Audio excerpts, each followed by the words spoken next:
안녕하세요. 네, 스포츠인문학TV의 질적연구 특강. 네, 22강 시작하도록 하겠습니다. 이번 시간에는 이제 외적 타당도에 대한 이야기를 좀 해보려고 합니다. 우리가 지금 이렇게 그 내적 타당도, 외적 타당도에 대한 이야기, 그다음 평가에 대한 이야기를 이렇게 오랫동안의 이 강의를 준비한 이유는요, 질적 연구가 잘 되기 위해서는 일종의 평가가 상당히 중요하다는 것이죠. 평가를 잘해야 돼요. 좋은 평가를 해야지만 질적 연구가 좋아진다. 그러기 위해서는 우리가 이 타당도에 대한 이슈를 좀 잘 이해하고 가야 된다. 외적 타당도라는 것은 이제 외적 타당도와 일반화는 질적 연구에서 여러 가지 논쟁을 좀 불러일으켰는데요. 특히 초보 질적 연구자들은 연구 결과의 그 일반성 여부 때문에 신경이 날카로워질 수밖에 없어요. 과연 이 연구의 일반성이 존재하나? 그런데 우리가 중요한 것은 양적 연구의 일반화 개념을 질적 연구에 그대로 적용해서는 안 됩니다. 그래서 이 크레스웰 같은 학자들은 이런 거야말로 굉장히 위험한 일이다라고 이야기를 하고 있습니다. 사회과학에서는요, 인간의 행동을 결코 정적으로 또는 이렇게 그냥 멈춰 있는 것으로 보지 않습니다. 질적 연구에서의 그 복제라는 개념이 과연 완전한 재현을 의미하느냐? 그렇지 않다는 것이죠. 내가 수행한 연구를 다른 연구자가 수행했을 때 현상을 같은 관점으로 해석이 가능한가? 또는 관점의 일치는 어느 정도 일어났는가? 이것이 바로 질적 연구에서 말하는 신뢰성의 논쟁입니다.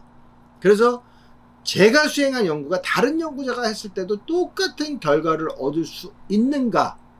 이런 것들이 우리 신뢰성 또 외적 타당도의 중요한 이슈가 됩니다. 네, 구버와 링컨은 감사 추적이라는 얘기를 했죠. 우리 그 21강에서도 좀 얘기했는데, 이 오디트 트레일이라는 개념을 통해서 이 오디트 트레일이 결국은 신뢰성 향상에 아주 중요하다고 얘기를 해요. 그래서 이 그 오디트 트레일이라는 개념은 연구 경로에 대해서 진짜임을 증명할 수 있는 여러 가지 자료를 제시하는 것을 이야기해요.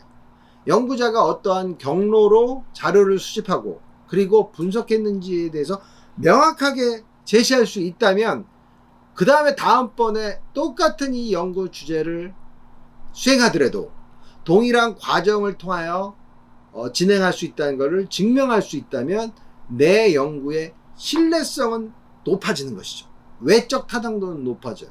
그렇기 때문에 이 오디트 트레일이 상당히 중요하다고 우리 구바와 링컨 같은 아주 위대한 질적 연구자들은 이야기를 하고 있는 것입니다.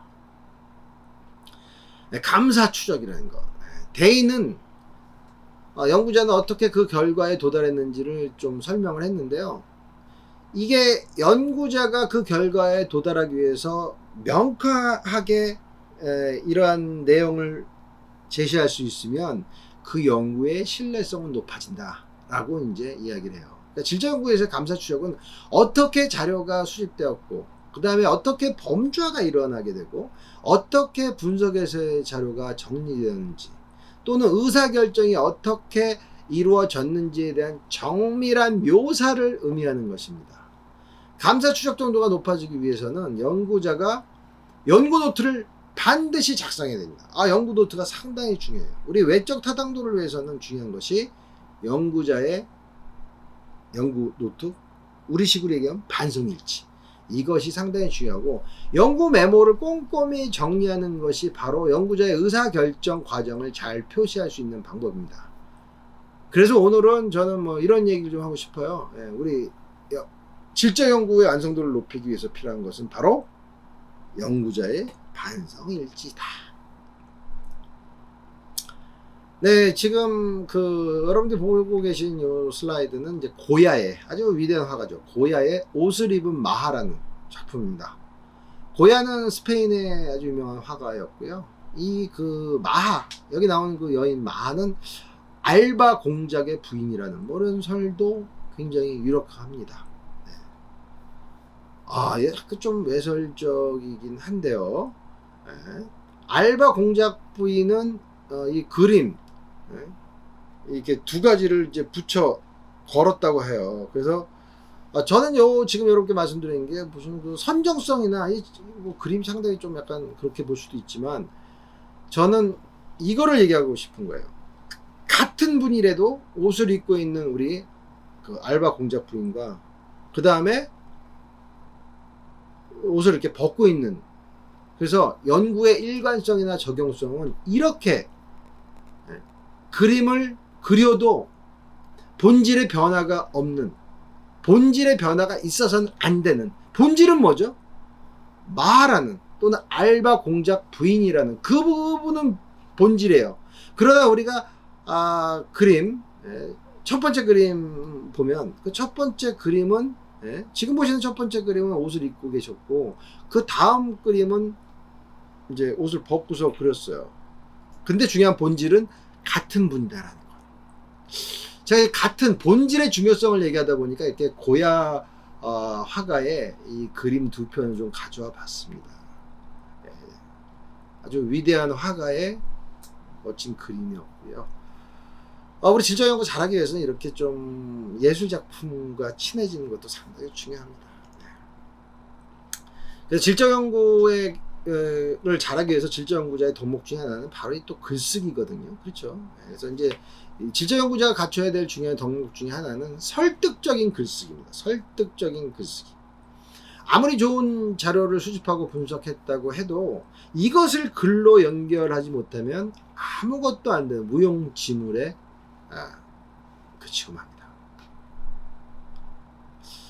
그래서 우리가 이제 어떻게 글을 써야 될까? 이게 굉장히 큰 숙제인데요. 그러니까 우리가 이 연구에서 얻은 결과를 어떻게 쉽게 묘사할 수 있을까? 이런 그 질문을 던져야 돼요. 이 연구에서 얻은 결과물을 과연 어떻게 쉽게 묘사할 수 있을까?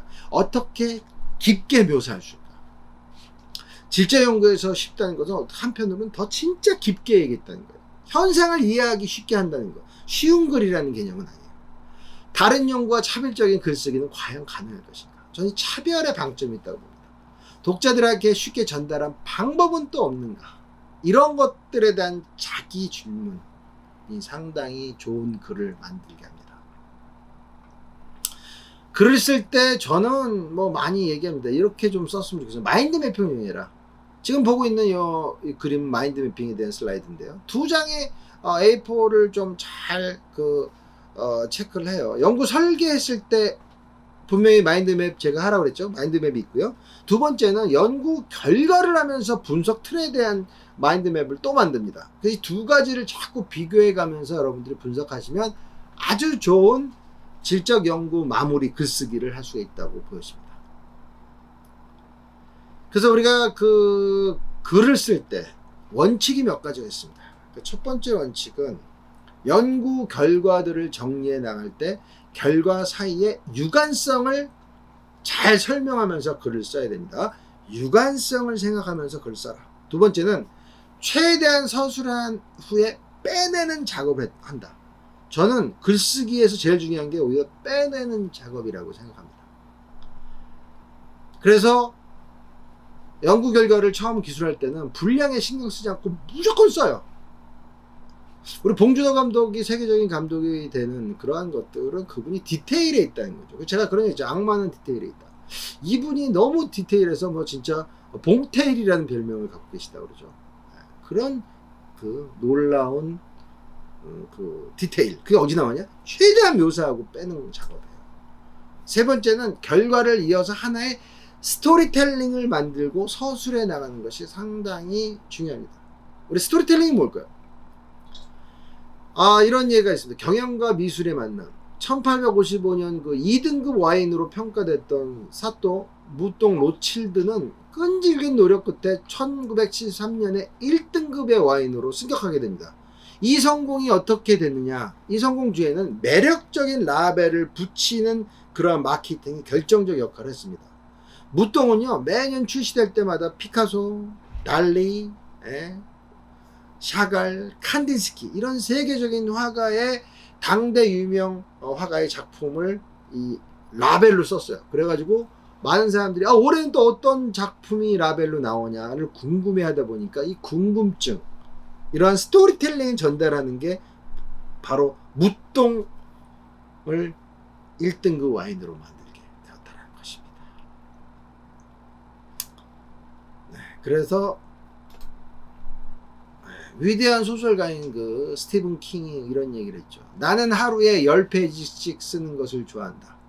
낱말로는 2000단어쯤 된다. 이렇게 3개월 동안 쓰면 18만 단어가 되는데 그 정도면 책 한 권 분량으로 넉넉한 셈이다. 이야기를 재미있게 쓰고 신선함을 유지하기만 한다면 독자들도 즐거운 마음으로 몰두할 수 있을 것이다. 라고 스티븐 킹이 이제 이야기를 했습니다. 매일 쓰는 게 중요합니다. 그리고 여러분들이 실제적으로 실제 연구를 하는 동안에는 가급적이면 몰입해서 글을 많이 쓰세요. 반성일지를 많이 쓰시는 것, 이러한 것들이 중요합니다. 네, 오늘은 우리 좀 글쓰기, 우리 또 타당도 이야기 조금 하고 글쓰기에 대한 이야기 해봤는데요. 결국은 우리가 조사한 걸 글로 연결하는 게 중요합니다. 오늘의 핵심은 뭐냐? 빼는 것이 중요하다. 이 얘기를 좀 드렸습니다. 네, 오늘 이상은 마치도록 하겠습니다. 고맙습니다.